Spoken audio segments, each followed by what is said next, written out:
Աստվածաշունչը հասկանալու համար մենք նախ պետք է ընդունենք Դավթի արմատը, որը երկրորդ անգամ եկավ այս երկիր, սովորենք նրանից։ Հովհաննեսի ավետարանի 6-րդ գլխում Հիսուսը հստակ սովորեցրել է. ոչ ոք չի կարող գալ ինձ մոտ, եթե Աստված չուսուցանի նրան։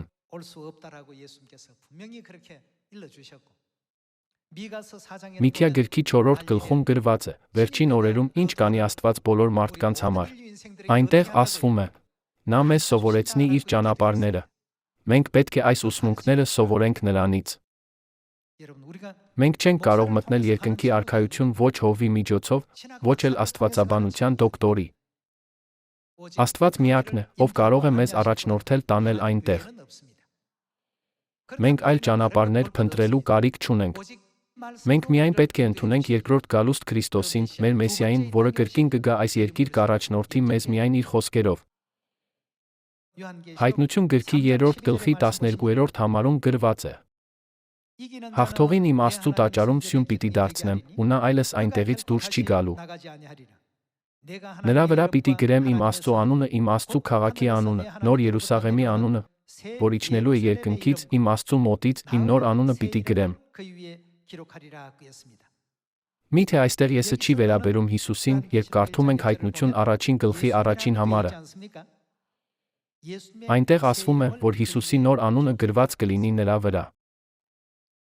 Այսպիսով մենք պետք է ընդունենք նրան, ով երկրորդ անգամ կհայտնվի այս երկրում նոր անունով։ Բայց աշխարհում այնքան շատ մարդիկ կան, ովքեր պնդում են, որ իրենք երկրորդ գալուստ Քրիստոսն են։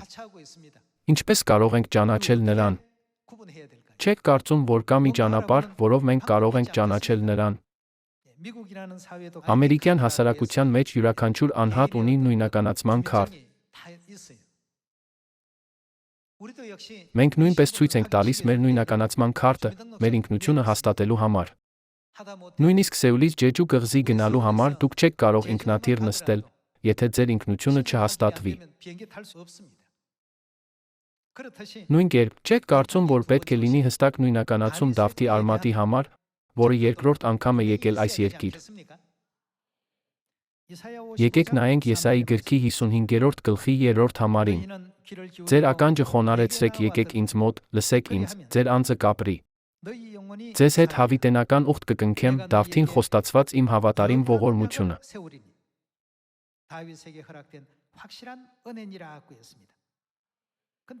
Այստեղ ասվում է, որ Դավթին հավիտենական ուխտ է խոստացված։ Ապա, եկեք տեսնենք, թե ինչ է հավիտենական ուխտը, Եբրայեցիներին նամակի 13-րդ գլխում։ Գլուխ 13-րդ 20-րդ համարում ասվում է. Եվ խաղաղության Աստվածը, որ հավիտենական ուխտի արյունով մեռելներից հարություն տվեց ոչխարների մեծ հովվին, մեր Տեր Հիսուսին։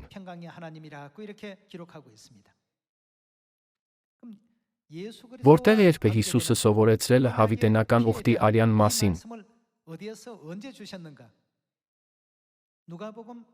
Ղուկասի ավետարանի 22-րդ գլխի 7-րդ համարում ասվում է.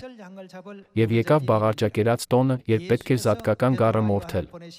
Հիսուսը Պետրոսին Հովհաննեսին ուղարկեց ու ասաց. Գնացեք, մեզ համար զատկական ընթրիքը պատրաստեք, որ ուտենք։ Հատված 19-րդ։ Եվ հացը վերցնելով գոհություն հայտնեց, կտրեց ու նրանց տվեց ասաց. Այս է իմ մարմինը, որ ձեզ համար է տրվում։ Այս արեք ի հիշատակ ինձ։ Նույն կերպ էլ ընթրիքից հետո բաժակը վերցրեց ու ասաց.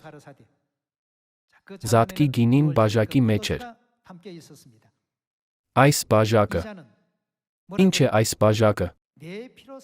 Նոր ուխտն է իմ արյունով, որ ձեզ համար է թափվում։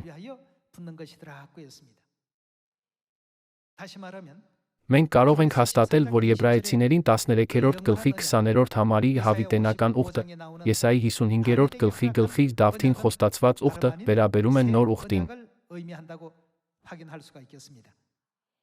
Շատ շնորհակալ եմ։